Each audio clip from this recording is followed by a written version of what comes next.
And it was my own thing. And I was so happy na I found my own thing. Kunwari, when you drop your glasses, if you drop it, it doesn't mean that you have to step on it and you have to crush it and it's gone forever. You give yourself time to grieve or to, feel the pain. But don't waste that pain.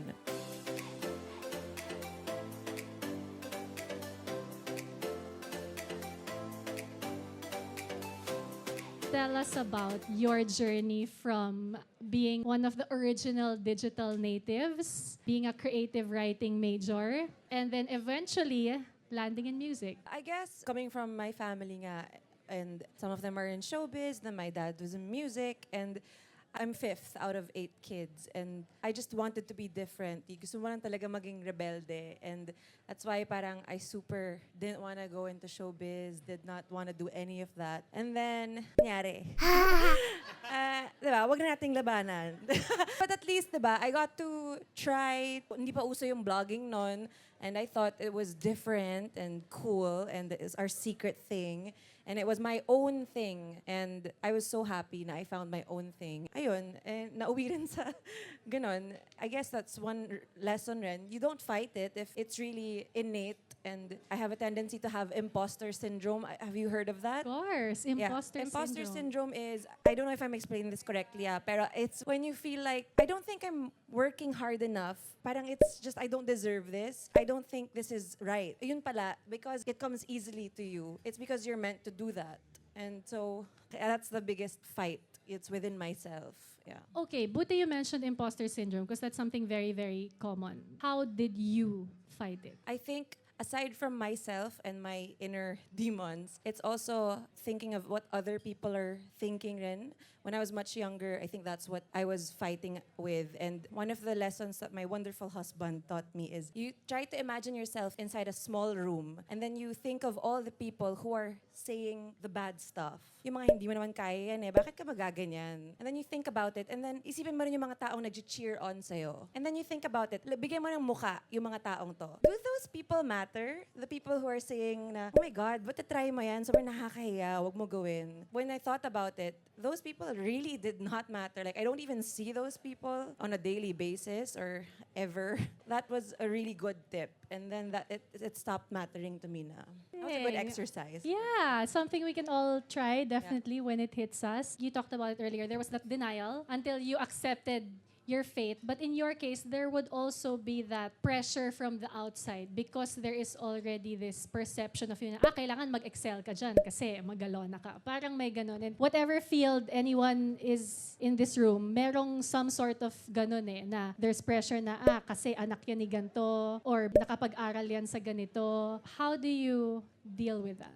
Definitely, I think with me, I really had a fear of rejection, sobra. So it really stopped me from trying, especially when I was younger. Parang even actually showing up to this, parang because I'm much older now and wiser, medyo konting step back na parang, no, hindi ako worthy maging guest sa Paano Ba To? Oh, grabe naman.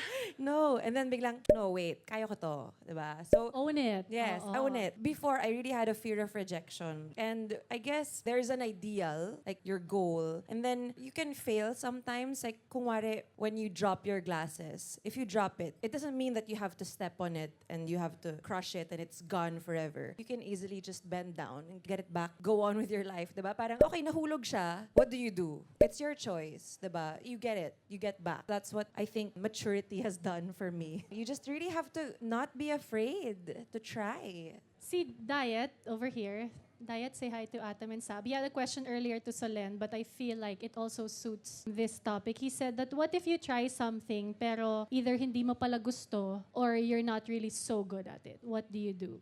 Has that ever happened in your life? That's happened to me a lot of times. Well, I've tried so many things. I've also been in theater. I really enjoyed it. I think I excelled, right? Thank you so much. Na-pressure ka talaga. No? I've tried so many different things already. I told you last night, I don't think I'm the best at any of them. But then that's just me, And I think I learn from all of them. And I apply it to whatever I'm doing now. Like I told you, I was a blogger for a long time. And then I said, I've always wanted to be be a writer. That's why I was in creative writing. But then I realized that what I really wanted to be was a storyteller. And that's what I'm doing now with our songs. I still And the tell a story. podcast. Yeah, and the podcast with my husband. Yeah. Wake Up with Jim and Sab. Plug. Number 1, right? I saw that post. Good Thank you so job. much. Wake up with Jim and Sab if you want like good vibes. Yes, thank you. Failure, parang it popped up so many times in all the discussions. But what I want to know is, let's say, nag-try na tayo ng bagong something. Medyo didn't work out. Medyo masakit. Medyo may failure. How do you, kumbaga, get back up, pick up that pair of glasses? How do you lift yourself up again after what would be maybe sadness or embarrassment or all the emotions that come with failure? I think a lot of the times naman, parang from my experience, parang you find your best at your worst when the worst thing happens. And not just in terms of career, but in life itself. I think it depends on what you do about it and how you move forward. Of course, you give yourself time to grieve or to, feel the pain. But don't waste that pain. Kasi you can use that to share your experience and to help other people. And I think for me, specifically, I had a really hard time last year in my personal life. And from that pain, parang I think I found my purpose. And it's to share my story and to help out in my little community of moms. And that's how I learned to get back up. But that's not career-wise. Ikaw, I don't know. Still, about life, very About life, important. yes, I mean, oo. beautiful, beautiful story of yours. So strong, Sab. Thank you for sharing. I think rin sometimes kapag you feel like you're not good enough, baka nga talaga hindi ka para doon. Baka hindi ka talaga magaling doon. Okay, sorry to say. Baka talaga hindi. But then you think about it, parang dapat ba talaga nandito ka? Or are you just doing this? Kung wari, graduate ka ng prestigious schools like, Ateneo. Hey, may Atenistas there. Di ba parang laging kailangan the big companies, kailangan doon ka. Tapos compare mo sa peers mo. Hindi mo naman pala talaga trip, pero nakakahiya bakit yung barkada ko, doon silang lahat sobra silang napapromote na, baka ikaw hindi ka talaga for that. Huwag mong pipilitin just because all of your peers are there. Di ba? Maybe you're supposed to be on a different path and that's not bad.